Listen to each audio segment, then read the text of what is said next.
Oui, effectivement, d'ici 2012, nous allons perdre d'environ 20 à 30% de notre chiffre d'affaires. Des médicaments qui ont poussé les croissances vont disparaître. Nous avons identifié 5 plateformes de croissance qui vont en fait remplacer des médicaments que nous perdons. Et comme ça, on peut attendre le même chiffre d'affaires en 2013 que nous avons réalisé en 2008.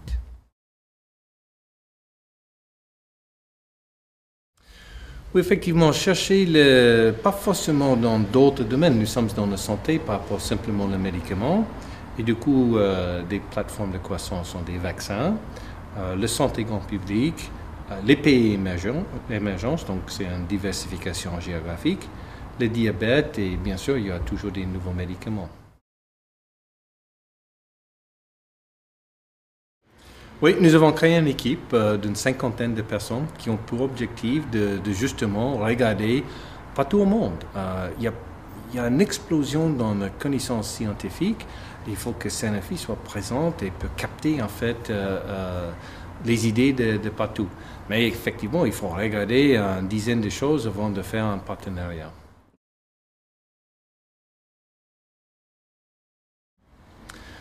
Bon, on va continuer à faire cette année exactement comme on a fait l'année dernière.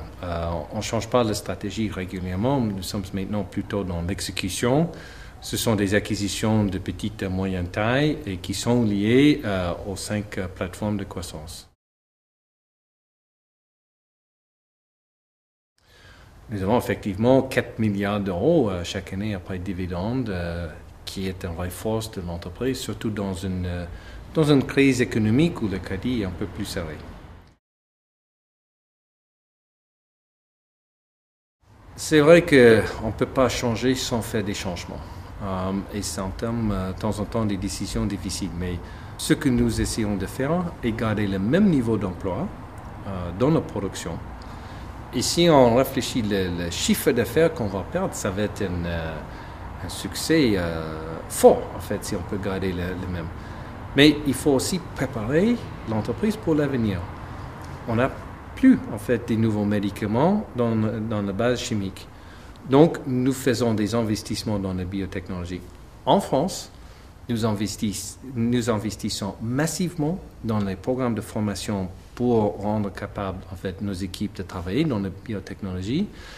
Et surtout, nous avons à peu près 28 000 emplois en France. Donc, nous allons faire tout, en fait, pour muter des employés impactés sur d'autres sites de Sanofi. Donc, notre objectif est d'avoir aucun licenciement sec. Il y a certains gens qui peuvent partir volontairement dans le programme de pré-retraite, mais surtout, en fait, de garder le niveau d'emploi stable.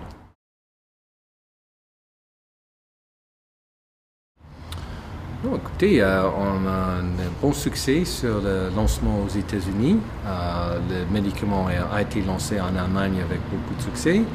En Angleterre, les autorités viennent de recommander l'utilisation de ce médicament. Il est vrai que c'est un médicament qui n'est pas en fait présenté pour son efficacité, qui n'est pas forcément meilleur que le médicament existant. C'est le vrai intérêt de ce médicament est dans la tolérance, dans les effets secondaires qui sont moins. Et nous avons fait une grande étude dans la morbi-mentalité qui montre une baisse dans l'hospitalisation liée avec les maladies cardiovasculaires de 24%. Donc, à mon avis, ça sera un médicament qui sera important pour le groupe.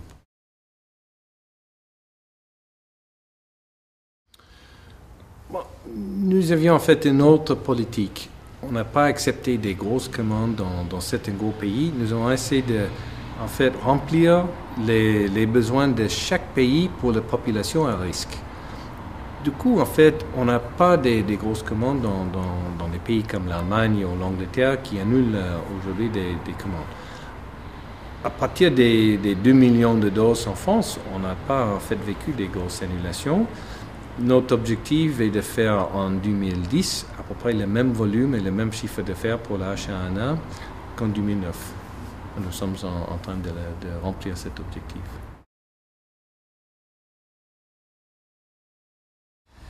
Oui, bon, ça bouge et c'est important. Quand vous rentrez dans une entreprise, il y a un moment formidable en fait de faire des transformations et je pense que notre entreprise est en train en fait de se transformer et nous pourrons faire face aux défis qui sont devant nous d'ici 2012.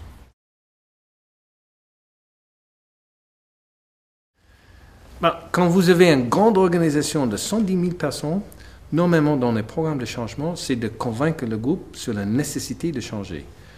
Quand quelqu'un vient de l'extérieur, et honnêtement surtout un non-français, tout le monde attend en fait des changements. Donc c'était un moment formidable de lancer effectivement un programme de transformation et moi je suis très content avec le progrès que nous faisons.